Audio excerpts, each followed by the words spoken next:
Assalamualaikum warahmatullahi wabarakatuh. Oke, kita kembali lagi. Di sini saya akan menjelaskan standarisasi jaringan. Oke, di sini pertama kita bahas perbedaan OSI dengan TCP atau IP. Yaitu OSI layer merupakan standar komunikasi yang dipakai atau diterapkan dalam suatu jaringan komputer. Untuk si modelnya itu ada application untuk layer ke-7, kemudian di layer ke-6 itu ada presentation, di layer ke-5 ada session, di layer ke-4 ada transport, di layer ketiga ada network, di layer kedua ada data link, di layer ke-1 ada physical. Nah, dari layer yang atas ini yang berwarna hijau itu merupakan bagian yang ngurus softwarenya. Sedangkan yang layer 1 sampai 3 atau 4 ini itu bagian yang uh, mengatur fisiknya. Begitu. Kemudian lanjut ke yang TCP. TCP layer adalah standar komunikasi data yang sering digunakan pada internet untuk suatu proses tukar, menukar, atau saling mengirim data dari suatu komputer ke komputer lainnya dalam suatu jaringan internet. Untuk layer TCP tersebut itu ada 4, itu ada application, transport, network, dan network interface. Nah, bedanya apa? Bedanya tadi kan layer ke yang warna hijau itu tadi, layer 7 sampai 5 itu masuk ke application. Kemudian layer keempat itu masuk ke transport, layer ketiga masuk ke network, layer ke 1 2 dari OSI itu masuk ke network interface. Kemudian kita bahas fungsinya. Pada layer ke-7 itu fungsinya untuk menunjang aplikasi untuk berkomunikasi melalui jaringan. Kemudian di layer ke-6 memformat data sehingga dapat dikenal di penerima. Di layer ke-5 membentuk koneksi, kemudian memutuskannya ketika seluruh data telah terkirim. Di layer keempat, mengatur flow control, acknowledgement, dan mengirim ulang data jika diperlukan. Di layer ketiga, menambah alamat jaringan pada paket. Di layer kedua, menambahkan MAC address pada paket. Dan di layer pertama mengirimkan data melalui media transmisi. Selanjutnya kita bahas protokol yang bekerja di OSI layer. Di application layer tersebut ada protokol HTTP atau Hypertext Transfer Protocol, yaitu protokol yang dipergunakan untuk mentransfer dokumen dan web dalam sebuah web browser melalui www. HTTP juga merupakan protokol yang meminta dan menjawab antar klien dan server.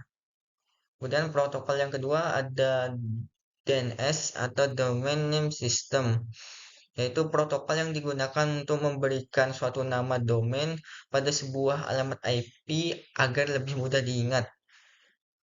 Kemudian protokol yang terakhir DHCP, yaitu Dynamic Configuration Protocol, yaitu layanan yang memberikan nomor IP kepada komputer yang memintanya secara otomatis. Selanjutnya kita ke presentation layer. Itu ada protokol telnet yang mana digunakan untuk akses remote masuk ke suatu host. Data berjalan secara lain adalah teks. Kemudian masuk ke session layer. Di session layer ada protokol NetBIOS yang berfungsi sebagai penyiaran pesan. Maksudnya itu memungkinkan user mengirim pesan tunggal secara serempak ke komputer lain yang terkoneksi.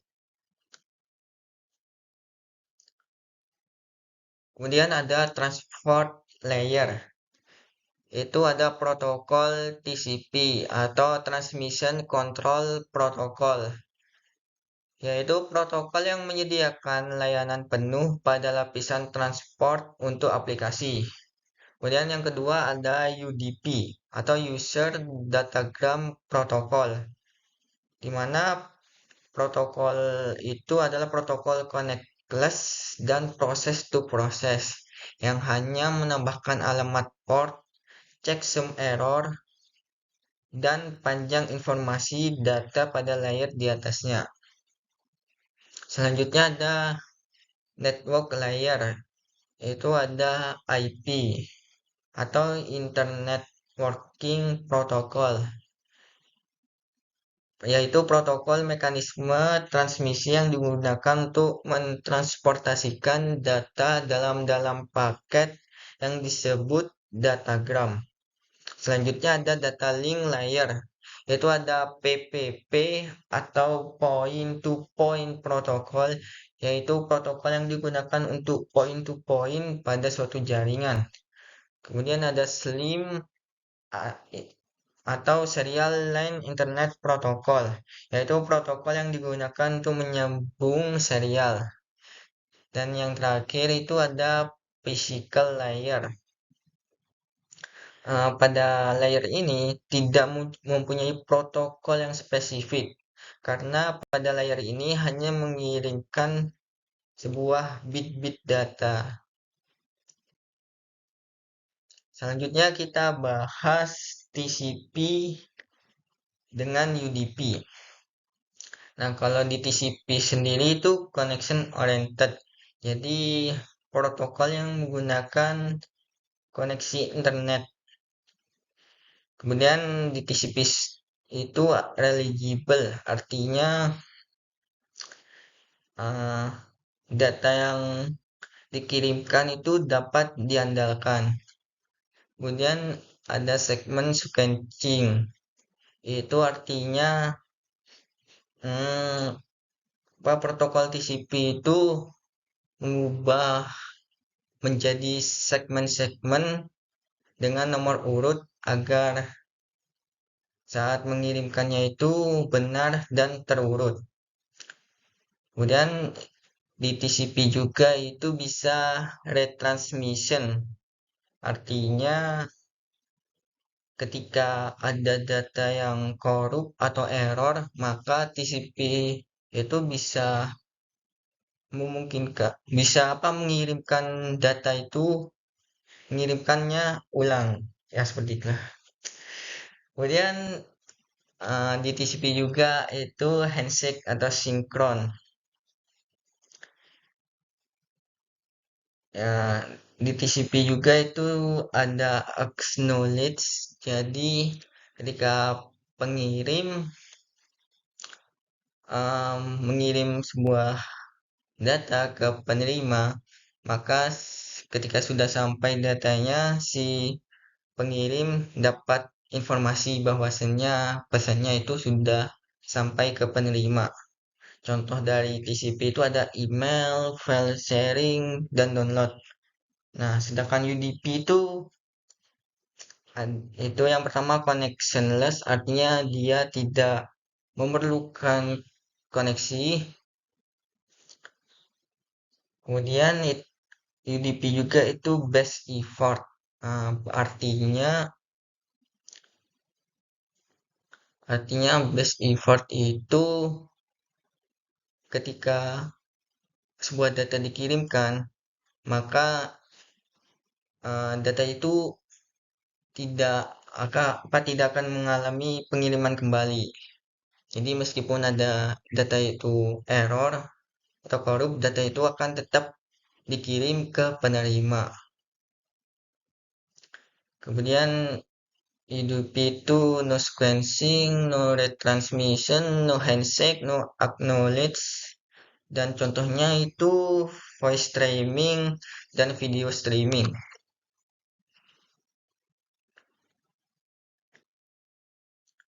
Nah, ini gambarannya.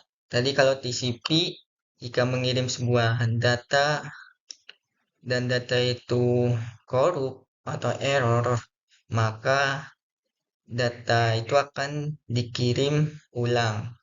Sedangkan UDP itu jika mengirim data dan ada data yang korup atau error, data tersebut akan tetap dikirim dan tidak ada pengiriman ulang. Jadi tidak semua data itu dipresentasikan jika sudah dikirim. Ah, ini sama kayak tadi ya. TCP itu lambat tapi reliable, artinya dapat diandalkan. Sedangkan UDP itu cepat tapi best effort. Nah, tipikal dari TCP itu ada email, web browsing. Sedangkan tipikal dari UDP itu VoIP dan musik streaming. Di sini ada contoh dari relationship-nya. Kalau TCP itu unicast yaitu satu ke satu, sedangkan UDP itu ada unicast, multicast, broadcast. Unicast tadi satu ke satu, multicast itu bisa satu ke dua atau satu ke tiga, sedangkan broadcast itu satu ke semuanya. Nah, ini contoh gambaran kalau di pabrik, pekerja di pabrik, kalau UDP ini ketika mengirim data, kemudian ada paket yang jatuh atau rusak, maka paket tersebut akan tetap dikirim ke penerimanya, meskipun data itu ada yang rusak atau lecet dan sebagainya. Beda dengan TCP. Jika ada paket itu yang rusak atau tidak sampai, maka orang ini akan mengirim ke si yang mengirim paket itu agar mengirimkannya kembali. Seperti itu. Kemudian kita lanjut ke well-known part atau reserved port. Ranknya itu mulai dari 0 sampai 1023. Merupakan port standar atau port umum yang sudah ditetapkan oleh IANA atau Internet Assistance Number Authority. Hanya dapat diakses oleh sistem account atau root account. Nah, contohnya di sini kalau di protokol TCP itu ada telnet. Telnet itu port numbernya 23. Sedangkan kalau di UDP, UDP itu ada DHCP yang number portnya 67 atau 68. Jadi tidak bisa diakses sembarangan untuk port numbernya ini. Nah, kita lanjut ke register port, yaitu dari rank 1024 sampai 49.151. Dapat diakses oleh program dengan program. Aplikasi yang digunakan oleh users account biasa. Untuk protokol TCP atau UDP di sini ada OpenVPN di mana port numbernya 1994. Jadi kalau kalian mengakses VPN itu port numbernya pasti ini. Sedangkan ini ada contoh lain TCP itu kalau kalian akses MySQL port numbernya 3306. Oke, sekian untuk materi hari ini. Kurang lebihnya saya mohon maaf. Wassalamualaikum warahmatullahi wabarakatuh.